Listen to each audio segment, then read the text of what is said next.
Қайырлы күн, құрметті әріптестер. Сынып жетекші ретінде оқушыларға логин парольді қалай аламыз? Бірінші кіресіздер, менің сыныптарым.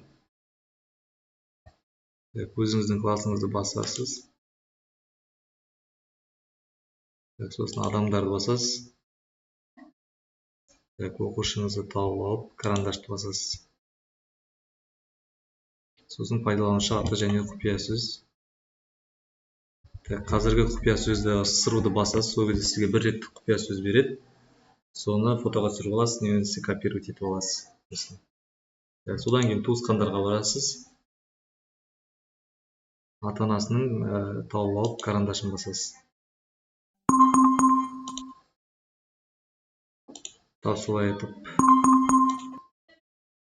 қазіргі құпия сөзді ысыруды басасыз. Осылай етіп каждый балаға кіріп, каждый баланың қазіргі құпия сөзді ысыру дегенді басып, логин паролін беріп тастауға болады. Сынып жетекші ретінде сіздерде доступ бар.